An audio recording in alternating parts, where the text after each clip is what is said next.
3:12। इसलिए परमेश्वर के चुने हुओं की नाई जो पवित्र और प्रिय है बड़ी करुणा और भलाई और दीनता और नम्रता और सहनशीलता धारण करो। चुने हुओं के नहीं, यहां सिलेक्ट ऑफ गॉड हम चलना है, चुने हुओं की नहीं हमने चलना है। लिखो दो 1 पीटर चैप्टर 1 वर्स 2। और परमेश्वर पिता के भविष्य ज्ञान के अनुसार आत्मा के पवित्र करने के द्वारा आज्ञा मानने और यीशु मसीह के लहू के छिड़के जाने के लिए चुने गए हैं। हाँ, परमेश्वर के भविष्य ज्ञान के अनुसार चुने गए, elect according to the foreknowledge of God. परमेश्वर के भविष्य ज्ञान के अनुसार, फोर नॉलेज, उसके लिए क्या किया है? चुन लिया। के कारण क्या आ रहा है? स्वर्गदूत। आपने देखा होगा टेलीविजन में वगैरह, मैंने पिछले दिनों में बताया, प्रेसिडेंट, अभी का प्रेसिडेंट अब्दुल कलाम, जब उसका इलेक्शन कमीशन डिक्लेयर कर दिया, इलेक्ट हो गया, एकदम उनके घर के चारों तरफ पुलिस आ गए, उनके घर के सामने भी सिपाही खड़ा होना शुरू किया, सुप्रीटेंडेंट ऑफ पुलिस, बाकी सब आ गए। क्यों? राष्ट्रपति बनने के लिए क्या हो गया? चुना गया। राष्ट्रपति बना नहीं, तभी प्रोटेक्शन शुरू हो गया इज्जत के लिए। ये स्वर्गदूत दो काम के लिए, एक इज्जत के लिए, दूसरा आपका रक्षा के लिए। यीशु का लहू है, और तो सबके साथ कौन है? स्वर्गदूत है। हम जब फौज में रहते समय में हमारा दफ्तर के सामने एक ऑफिस ऑर्डरली खड़ा होता है, दफ्तर के दरवाजे के पास। वो उनका टोपी भी अच्छा होता है, स्पेशल उनका बड़ा स्टिक सिल्वर का बड़ा मोटा होगा, ये क्रॉस बेल्ट स्पेशल होगा, और देखने से वो हमारे सूबेदार वगैरह सब उनको चेक करके ही भेजेंगे, कोई गलती, कोई कपड़ा में कुछ नहीं होता। वो किसके लिए? पियून का काम करने के लिए नहीं, इज्जत के लिए। अंदर कौन बैठा हुआ है? ऑफिसर बैठा हुआ है, इसी मुताबिक होता है। हम लोग भी सुबह आते वक्त उनको ऊपर से नीचे थोड़ा देखते हैं, उनका कपड़ा वगैरह ठीक है या नहीं, वो एकदम एक सैल्यूट भी मारता है। फिर बाद में इज्जत के लिए भी। बाकी मैं उसको देखते समय में मैं कितने बार अंदर में सोचा, ये क्या है? मेरे साथ का स्वर्गदूत कितना चमकदार, इतना महिमा भरा हुआ स्वर्गदूत, इतना कपड़ा पहना हुआ, टोपी, मुझे बोल रहे थे हेलमेट भी पहना, पूरा इतना देकर वो भी उनके पास खड़ा है। तो मैं आपको बता, हमारे लिए प्रभु ने क्या किया हुआ है स्वर्गदूतों को। फिर भी कुछ लोग स्वर्गदूत है, मेरा कोई नहीं है, मेरा कोई नहीं, मेरा देखभाल करने के लिए कोई नहीं। आपका आंख थोड़ा सा खोले। एलिशा के लिए स्वर्गदूत को क्या किया है? तो हमारी रखवाली के लिए कितने बार, एक बार मैं अबोहर में आराधना कर रहा था, उस वक्त आप लोग, मैंने बोला स्वर्गदूत भी हमारे साथ आराधना कर रहा है। मैंने स्टेज में खड़ा होता बोला था, कौन है आप लोग ही थे ना? हाँ, मैं स्टेज में खड़ा हुआ था, देखा था आराधना करते वक्त। आराधना में भी हरमीत के उधर में, हरमीत की तरह है पास, हरमीत के उधर में पूरा स्वर्गदूत भी आराधना में शामिल हो गए। इतना हजारों स्वर्गदूत भक्ति के साथ हम प्रभु महान गीत गा रहे थे, पूरा इलाका स्वर्गदूतों से भर गया। प्रभु का धन्यवाद हो। हम परमेश्वर के चुने हुए लोग होने के कारण स्वर्गदूत हमारे रखवाली के लिए रहता है। तो याद रखना, आप झूठ बोलते समय, चुगली करते समय, पाप करते समय स्वर्गदूत क्या कर रहा है? आप दरवाजा बंद कर दिया तो भी स्वर्गदूत अंदर है, उनको दरवाजा कोई खोल कर देने का कोई जरूरत नहीं। तो आपका रिपोर्ट कौन देख रहा है? फिर आप पाप करेंगे तो आपके बारे में इज्जत उनका स्वर्गदूत को कैसा रहेगा? बोलो। फिर भी परमेश्वर के आज्ञा के कारण उनको रहना पड़ेगा। तो आप पवित्र रहेगा तो आपका इशारे पर क्या करेगा? स्वर्गदूत कार्य करेगा। तो इसलिए याद रखना, हम चुने हुए होने के कारण हमारे साथ स्वर्गदूत हमेशा होता है। तो हमारा काम क्या है भाइयों बहनों? हमारा काम अभी शुरू हुआ नहीं है। हम अभी राजाओं को बनाने में लगा हुआ है। हमारा काम आने वाला है।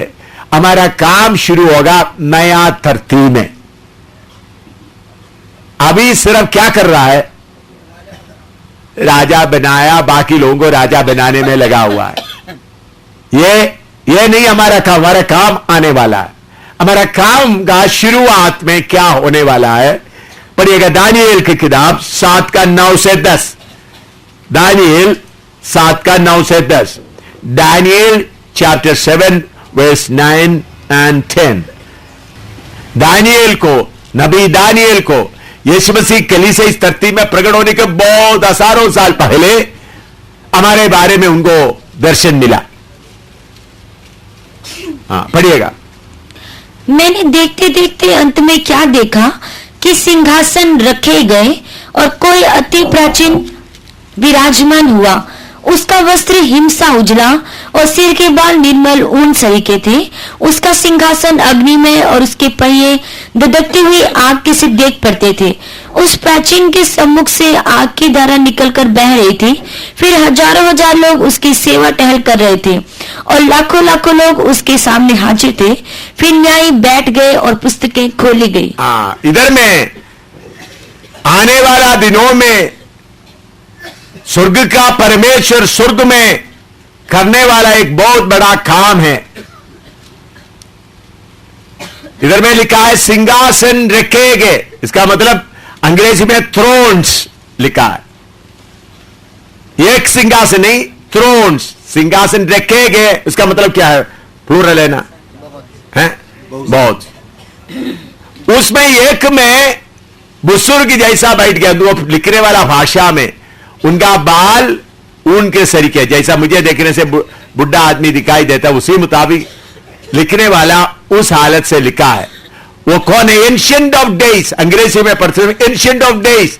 उसका मतलब सबसे पहले जो था वो कौन है? सर्वशक्तिमान परमेश्वर।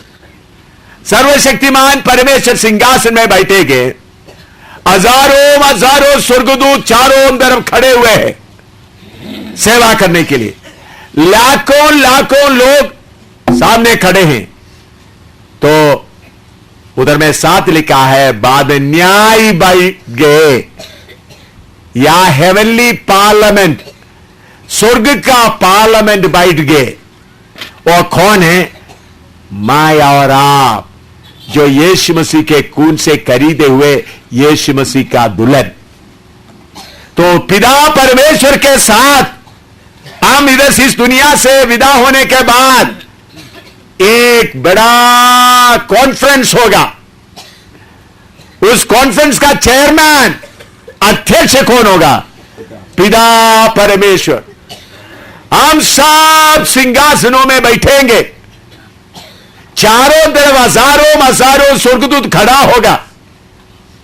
जैसा मेंबर ऑफ पार्लियामेंट लोगों से चुने के आते हैं, इसी मुताबिक प्रभु यीशु मसीह के फसल से, यीशु मसीह के दया से मैं और आप अलग अलग भाषा बोलने वाले हम सबको प्रभु ने एक बहुत बड़ा प्रोग्राम के लिए चुनकर रखा है। उधर में हेवनली पार्लियामेंट बैठ गए, स्वर्ग का पार्लियामेंट बैठ गए। उसका चेयरमैन कौन है? पिता परमेश्वर, ऑलमाइटी गॉड। उसका पार्लियामेंट मेंबर कौन है? ये यीशु मसीह के खून से खरीदा हुआ दुल्हन पार्लियामेंट का मेंबर है। लिखो, इतना लिखो। अब 11 से लेकर पढ़िएगा। हाँ, दानिएल 7 का 11 से पढ़िएगा। उस समय उस सींग का बड़ा बोल सुनकर मैं देखता रहा और देखते देखते अंत में क्या देखा, कि वह जंतु घात किया गया और उसका शरीर ददकती हुई आग से भस्म किया गया और रहे हुए जंतुओं का अधिकार ले लिया गया, परंतु उनका प्राण कुछ समय के लिए बचाया गया।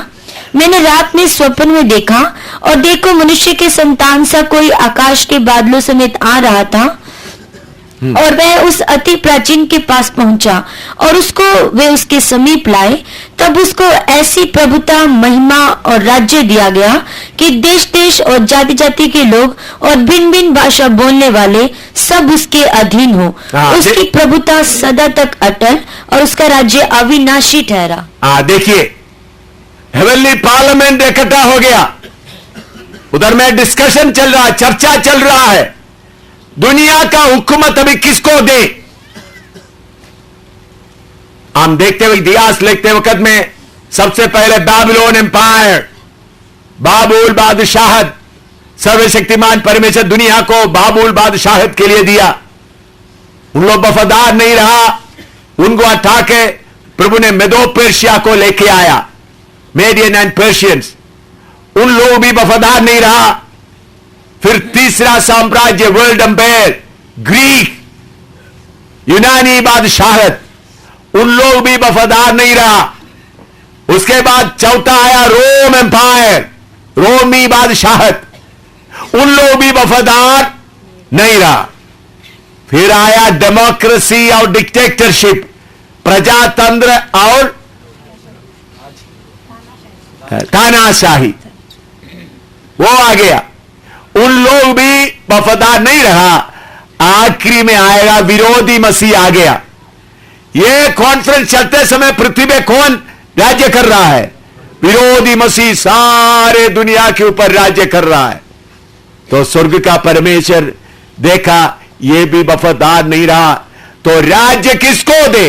तो सारे मेंबर ऑफ पार्लियामेंट मिलकर बोलेंगे तू ही योग्य है। तो राज्य पूरा किसको देंगे? प्रभु यीशु मसीह के हाथ में सौंप देंगे। यही सीन प्रकाशित वाक्य 5वां अध्याय में भी लिखा हुआ है। 24 बुजुर्ग लोग उनके सामने खड़ा होकर गा रहे थे। स्वर्ग में एक आवाज आ रहा है, ये पुस्तक खोलने के लिए योग्य कौन है? आसमान में, जमीन में देखा तो कोई नहीं। वो भी पढ़िएगा, प्रकाशित वाक्य 5वां अध्याय, रेवलेशंस 5।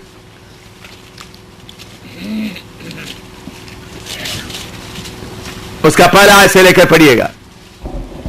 रेवलेशन 5:1 ऑनवर्ड्स, पहला अध्याय 5 से पढ़िएगा। 5वां अध्याय पहला आयत से पढ़िएगा। और जो सिंहासन पर बैठा था, मैंने उसके दाहिने हाथ में एक पुस्तक देखी, जो भीतर और बाहर लिखी हुई थी, और वह 7 मोहर लगाकर बंद की गई थी। फिर मैंने एक बलवंत स्वर्गदूत को देखा जो ऊंचे शब्द से प्रचार करता था, ऊंचे शब्द से प्रचार करता था कि इस पुस्तक के खोलने और उसकी मोहर तोड़ने के योग्य कौन है? यह पुस्तक खोलने और इसका मोहर तोड़ने के लिए योग्य कौन है? और न स्वर्ग में न पृथ्वी पर, या स्वर्ग में या दूसरा स्वर्ग में या तीसरा स्वर्ग में या पृथ्वी पर, न पृथ्वी के नीचे, पृथ्वी के नीचे कोई उस पुस्तक को खोलने या उस पर दृष्टि डालने के योग्य नहीं, कोई भी योग्य नहीं था। और मैं फूट फूट कर रोने लगा, क्योंकि उस पुस्तक के खोलने या उस पर दृष्टि करने के योग्य कोई न मिला। तब उन प्राचीनों में से एक ने मुझसे कहा, मत रो, मत रो, देख यहूदा के गोत्र का वह सिंह, यहूदा का गोत्र का वो सिंह जो दाऊद का मूल है, दाऊद का मूल है, उस पुस्तक को खोलने और उसकी 7 मोहरें तोड़ने के लिए जयवंत हुआ है। तोड़ने के लिए जयवंत है। और मैंने उस सिंहासन और चारों प्राणियों और उन प्राचीनों के बीच में मानो एक वध किया हुआ मेमना खड़ा देखा। बताओ, किया हुआ मेमना खड़ा हुआ कौन है? क्रूस पर हम पापियों के लिए अपने प्राण दिया हुआ प्रभु यीशु मसीह खड़ा हुआ है। उसके 7 सिंग और 7 आंखें थी। ये परमेश्वर की 7 आत्माएं हैं जो सारी पृथ्वी पर भेजी गई हैं। उसने आकर उसके दाहिने हाथ से जो सिंहासन पर बैठा था वह पुस्तक ले ली, और जब उसने पुस्तक ले ली तब ये चारों प्राणी और 24 प्राचीन उस मेमने के सामने गिर पड़े। और हर एक के हाथ में वीणा और धूप से भरे हुए सोने के कटोरे थे। ये तो पवित्र लोगों की प्रार्थनाएं हैं। प्रार्थना है। और वे ये नया गीत गाने लगे नए गीत गाने लगे कि तू इस पुस्तक के लेने और तू ये पुस्तक को लेने और उसकी मोहर खोलने के योग्य है, इसका मोल लोने के लिए योग्य है, क्योंकि तूने वध होकर अपने लहू से हर एक कुल और भाषा और लोग और जाति में से परमेश्वर के लिए लोगों को मोल लिया है परमेश्वर के लोगों को मोल लिया है और उन्हें हमारे परमेश्वर के लिए एक राज्य और याजक बनाया। राज्य करके लिखा है लेकिन असली भाषा में राजा बनाया, लिखना अपना बाइबल में राजा लिखना। हाँ, और वे पृथ्वी पर राज्य करते हैं। हालेलुया। देखिए प्रभु यीशु मसीह सूली पर हम पापियों के लिए प्राण दे दिया, हमारे पापों को अपने ऊपर उठाया, 3 किलो में लटककर अपना प्राण दे दिया। किसके लिए? ताकि मैं और आप पापों से छुटकारा पाए। धर्म बदलने के लिए नहीं, नया रीति रिवाज लाने के लिए नहीं, पाप का बंधन से हमको छुड़ाए और हमको राजा बनाए। और सारे अधिकार किसके पास है? प्रभु यीशु। इसलिए फिलिपियों की पत्री में लिखा है, जो आसमान में है, जो पृथ्वी में है, घुटना टेके और हर एक जीव अंगीकार करे कि यीशु ही प्रभु है। ऐसा समय आने वाला है। उस समय में राजा कौन कौन होंगे? दानियल 7 का 18 पढ़िएगा। दानियल 7 का 18, दानियल 7:18। परंतु परम प्रधान के पवित्र लोग राज्य को पाएंगे और युगान युग उसके अधिकारी बने रहेंगे। युगान युग तक उसके अधिकारी बने रहेंगे। हालेलुया। हिंदुस्तान का प्रेसिडेंट को इलेक्शन कमीशन इलेक्ट किया तो बताया तो एकदम पुलिस आ गए। वो तो सिर्फ 5 साल के लिए है, हिंदुस्तान के लिए है सिर्फ, लेकिन हमको प्रभु सारे दुनिया के लिए राजा बनाया है। तो इसलिए स्वर्गदूत आपके रखवाली के लिए आया। मेरे प्यारों, स्वर्गदूत क्यों चल रहा है? आप युगान युग राजा बनकर रहने के लिए चुने हुए लोग हैं, इसलिए स्वर्गदूत चल रहा है, आपका सेवा भी कर रहा है। नाम के वास्ते नहीं, बल्कि आप परमेश्वर से चुना हुआ लोग। आपने क्या किया उसके लिए? अपना धर्म के कारण नहीं। प्रभु मैं पापी हूं, मैं गुनहगार हूं, मेरे पापों को माफ कर दे प्रभु, आप मेरे पापों के लिए क्रूस पर जान दिया, यह विश्वास किया तो आपका पाप माफ किए गए। राजा बनने का हकदार प्रभु ने आपको दे दिया है। यह युगानुयुग का यह शरीर तो मिट जाएगा, जलाया जाएगा या दफन किया जाएगा, लेकिन आत्मा प्राण खत्म नहीं होता। परमेश्वर के साथ युगानुयुग तो राज्य करने के लिए बुलाया गया। 7 का 28 पढ़िए, 27 पढ़िएगा। तब राज्य और प्रभुता और धरती पर के राज्य की महिमा परम प्रधान ही की प्रजा अर्थात उसके पवित्र लोगों को दी जाएगी। पवित्र लोगों को दी जाएगी। उसका राज्य सदा का राज्य है। हालेलुया। और सब प्रभुता करने वाले उसके अधीन होंगे। हालेलुया। और उसकी आज्ञा मानेंगे। हालेलुया। कितना राजा इधर बैठा है? हाथ खड़ा करे, राजा कितना बैठा है? बहन लोग राजा नहीं है ना, हम लोग तो रानी करके नहीं। कितना राजा इधर बैठे? थोड़ा हाथ ऊपर करे। हालेलुया। यीशु मसीह के खून से खरीदे हुए लोग, जिनका पापों को प्रभु यीशु मसीह के लहू के द्वारा धोया गया, वो सब कौन है? राजा है। इसलिए स्वर्गदूतों को मजबूरी है, उनको राजाओं का सेवा करने के लिए आना पड़ता है, बुलाने का जरूरत नहीं। हालेलुया। स्कूटर चलाते समय स्वर्गदूत को स्कूटर के ऊपर आपका सीट देने का जरूरत नहीं। प्लेन में भी किधर भी जाए राजा क्या होगा? आपका स्वर्गदूत साथ रहता है। तो फिर आप सोचेंगे कभी कभी क्यों एक्सीडेंट क्यों होता है? आपको कुछ सिखाने के लिए। आप देखा होगा कितने बार एक्सीडेंट होके तो अचानक आपका क्या हो जाता है? बचाओ तो पिछले दिनों में कितने बार। तो आपके साथ और मेरे साथ कौन है? स्वर्गदूत। इसलिए अभी हम पृथ्वी पर क्या करने वाला है? राज्य करने वाला। अभी क्या होने वाला है इन्हीं दिनों में, वो पढ़कर हम प्रार्थना के लिए जाएंगे। प्रकाशित वाक्य 19 का 11 से 16 तक पढ़िएगा। पढ़कर अभी प्रार्थना करने जा रहा है। प्रकाशित वाक्य 19 का 11 से 16, रेवलेशन 19:11-16। फिर मैंने स्वर्ग को खुला हुआ देखा, स्वर्ग को खुला हुआ देखा, और देखता हूँ कि एक श्वेत घोड़ा है, एक श्वेत घोड़ा है, और उस पर एक सवार है, हाँ। जो विश्वास योग्य और सत्य कहलाता है, विश्वास योग्य और सत्य कहलाता है, और वह धर्म के साथ न्याय और लड़ाई करता है। हाँ। उसकी आंखें आग की सी ज्वाला है, हाँ। और उसके सिर पर बहुत से राजमुकुट है, बहुत से राजमुकुट है, सब लड़ाई जीता इसे सारे राजमुकुट है, और उसका एक नाम लिखा है, हाँ। जिसे उसको छोड़ और कोई नहीं जानता, हाँ। और वह लहू से छिड़का हुआ वस्त्र पहना है। लहू से छिड़का हुआ वस्त्र पहना, क्यों? किसका लहू है? अपना लहू। हाँ। और उसका नाम परमेश्वर का वचन है। उसका नाम क्या है? परमेश्वर का वचन। वो कौन है? प्रभु यीशु मसीह। हाँ। और स्वर्ग की सेना श्वेत घोड़ों पर सवार, स्वर्ग की सेना श्वेत घोड़ों पर सवार, और श्वेत और शुद्ध मलमल पहने हुए उसके पीछे पीछे है। श्वेत मलमल और शुद्ध मलमल, श्वेत और शुद्ध मलमल, श्वेत और शुद्ध मलमल, ये किसका कपड़ा है? प्रकाशित 19 का 7 पढ़िएगा, किसका कपड़ा है?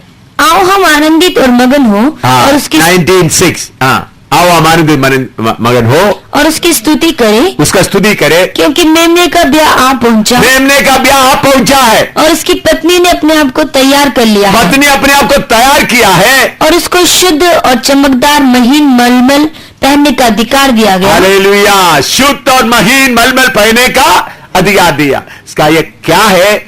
इन्हीं दिनों में यीशु आने वाला है। यीशु आते समय में अपना कलीसिया स्वर्ग में उठा लिया जाएगा, 7 साल स्वर्ग में रहेगा, 7 साल के आखिरी में यीशु मसीह के साथ हम उत्तर आएंगे। हम स्वर्ग का सेना, मतलब हाथों से लड़ाई नहीं लड़ते हैं, आत्मिक लड़ाई है। आकर क्या करेगा? शैतान विरोधी मसीह को मार डालेगा, विरोधी मसीह को हराएगा, उनको पकड़ के नरक की आग में डालेगा। शैतान को जिसके साथ हम लड़ते हैं पकड़कर 1000 साल के लिए अथाह गड्ढे में डाल देगा। यह है होने वाला बात। उस समय उसके बाद क्या करेगा? 1000 साल इसी धरती में क्या करेंगे? राज्य करेंगे। भूजाल के साथ थोड़ा कुछ टूट गया होंगे, लेकिन उस समय राजा लोग इधर आकर इस चंचल पार्क में, जिधर आपने आत्मा से भरपूर होकर मिट्टी में खुशी मनाई, इधर भी आकर देखना, इधर मुझे राजा का कब्र मिला था। उस वक्त ये जमीन भी होंगे। कुछ मकान भूजाल के द्वारा वगैरह गिरेगा, बाकी जगह पूरा होंगे। कुछ मकान भी होंगे। आपका घर का जगह नाम क्या है? हाँ, गुड़गांव भी होंगे भाई, दिल्ली भी होगा, नांगलोई है, प्रेमनगर, ये सारे जगह होंगे। अभी हमको दुनिया कोई इज्जत नहीं देता, एक और मिट्टी में बैठा हुआ है, लेकिन हम अभी आत्मिक महिमा से भरा हुआ है। अभी प्रार्थना करने जा रहा है आप लोग। किसके लिए? प्रभु, आपने जिसको शक्ति कम है वो शक्ति पाए, जिसको महिमा कम है वो क्या पाए? महिमा पाए। प्रभु आपने, इधर सुनिए, प्रभु आपने मुझे बुलाया, आपने मुझे राजा होने के लिए ठहरा, लेकिन मेरा कपड़ा गंदगी से भरा हुआ है। मेरा बाहरी मनुष्य इतना घमंडी है, इसको पवित्र आत्मा का शक्ति से तोड़कर मेरा महिमा थोड़ा प्रकट होने दीजिएगा। हालेलुया। इधर सुने, महिमा भरा हुआ कलीसिया प्रकट होने जा रहा है। उसका मतलब आपका आत्मिक मनुष्य किससे भरा हुआ है? महिमा से। शैतान देखते समय में रोड से देख करके भागना है। शैतान का फौज आपको देकर गिर पड़ना है। इतना महिमा सब पाना है। क्यों? आपको किसके लिए चुना गया है? हमेशा का राजा बनकर रहने का। स्वर्ग का राजा बनकर रहने के लिए हम नालायकों को प्रभु ने चुना है। तो प्रभु ने आपको चुना है, तो प्रभु मुझे वो महिमा का वस्त्र पहना दे। प्रभु मेरा कपड़ा सिर से नीचे तक पूरा शुद्ध रहे। हालेलुया। और शक्ति और महिमा, आज दो बात पाना है। जिन्होंने शक्ति पाया उन्होंने क्या पाए? महिमा पाए। जिन्होंने अभी तक शक्ति नहीं पाया उन्होंने क्या पाए? शक्ति पाए। आपको अकेला प्रार्थना करने के लिए करीब 9:15 बजे तक आप लोग क्या कर सकते हैं? प्रार्थना कर सकते हैं। पवित्र आत्मा इस कॉम्पाउंड में पूरा है। मैं प्रार्थना करने जा रहा हूं। प्यारे प्रभु, इस कॉम्पाउंड को तेरे हाथ में सौंपते हैं। तेरे स्वर्गदूत रखवाली करें। जगह जगह पर तेरे उपस्थिति पूरा भरा हुआ है। जिसको जो चाहिए उनको मिलने के लिए कृपा दे प्रभु। अंतिम दिन में आए हैं, जिसको शक्ति चाहिए उनको शक्ति दे। शैतान को तोड़ने के लिए, शैतान के अड्डों को तोड़ने के लिए, शैतान का बल को अपने पांव के नीचे रोंदने के लिए जिसको शक्ति चाहिए उसको शक्ति दे। क्योंकि बहुत लोगों को शैतान हरा कर रखा है। प्रभु आज आत्मा का बल से शक्ति पाकर शैतान का युक्तियों को हराकर आगे चलने के लिए आप शक्ति से भर दे प्रभु। जिसको महिमा कम हो गया उनको महिमा बढ़ा दे प्रभु। आज ये चारों तरफ में पूरा महिमा महिमा ही दिखाई दे। आज महिमा का दिन है, आज शक्ति का दिन है प्रभु। तेरे हाथ में एक एक को सौंपता हूं प्रभु, कृपा दे यीशु के नाम में, आमीन।